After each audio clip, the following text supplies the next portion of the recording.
আসসালামু আলাইকুম। আপনারা এখন যে রোগীটি দেখছেন, ওনার এই অবস্থা হওয়ার কারণ তিনি একটি অসুস্থ গরু জবাই করেছিলেন। আসুন আমরা এখন বিস্তারিত রোগীর মুখ থেকে শুনি। এই ভিডিওটি বেশি বেশি শেয়ার করবেন যেন সবাই সচেতন হতে পারে, অসুস্থ গরু জবাই ও মাংস খাওয়া থেকে বিরত থাকে। ভাইয়ের নাম কি? আমার নাম আশরাফুল ইসলাম। আশরাফুল ইসলাম। বাড়ি কোথায়? দৌলতপুর থানা।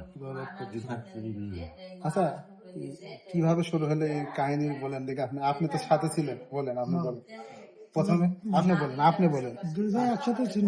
হ্যাঁ, একটা অসুস্থ গরু হ্যাঁ, জবাই করছিলাম। হ্যাঁ, জবাই করার পরে জবাই করার 3-4 দিন পরে থেকে হ্যাঁ, অটোমেটিক এই চোখটা চুলকায়। হুম, চুলকাতে এরকম ফুলি হুম, এটা দিয়ে তারপর তো এখানে নিচে নিয়ে এসছি। হ্যাঁ, তারপরে থেকে এই যে এই অবস্থা হয়। হ্যাঁ, তারপর কি হবে? তো জবাই করলেন, গরুর কি সমস্যা হয়েছিল তাই বলেন? এখন গরুর কি সমস্যা আমরা বলতে পারবো না। না, গরুর আপনি তো যখন জবাই করেন তখন কি দেখছিলেন? জ্বর আসছিল। গরুর গায়ে খুব জ্বর ছিল। তারপরে মানে ডাক্তার দেখে পানি টানি খাইনি, যাই সুস্থ হয়ে যায়। সুস্থ হন। গরুটা কাটছিল আপনি? না না, একটা গরিব মানুষ।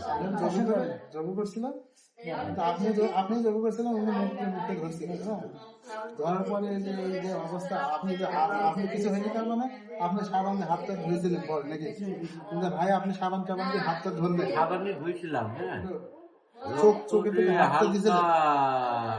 পড়েছিল ওইগুলা। এইটা কতদিন পরে হলো এরকম? 3 দিন পর। 3 দিন পর থেকে এরকম হলো। তারপরে আর সাবান দিয়ে তারপর সমস্ত গা সব ফেলে দিয়েছে।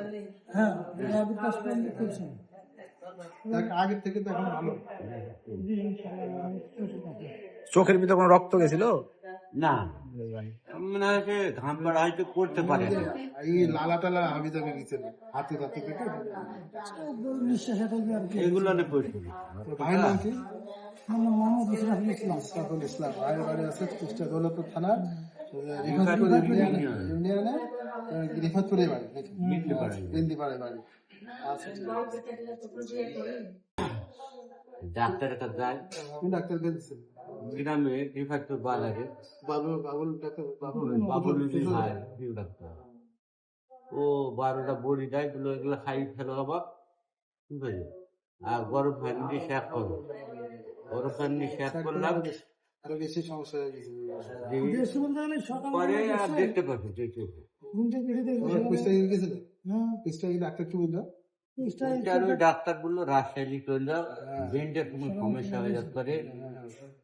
এখন সাথে সাথে এখন যেতে পারলে আর তখন যায় না ভাই, খুব মতো ছোট ভাই গেল, হাত ধরে কিছু উন্নত আমি বললো সমস্যা না, আমি চলে যাবো। ওই মতো তারপর রাজশাহী চলে এসেছে। রাজশাহী চলে আসার পরে ভোরের দিকে দেখি এই চোখও, ওই চোখটা তো এখন ভালো হয়ে গেছে। এই চোখও এরকম খোলা। আচ্ছা, বললে কানের ভিতর যে মেতে যেতেছে রক্ত না কালো কি আসতেছিল? ও না, কান ভালো হয়ে গেছে? ওষুধের সাহায্যে আছে, আল্লাহ ভরসা, আল্লাহ রাখতে। ভালো থাকবেন সবাই। আল্লাহ হাফেজ। ভিডিওটি সবাই লাইক ও শেয়ার করে দিবেন। দেখা হবে নতুন কোনো ভিডিওতে।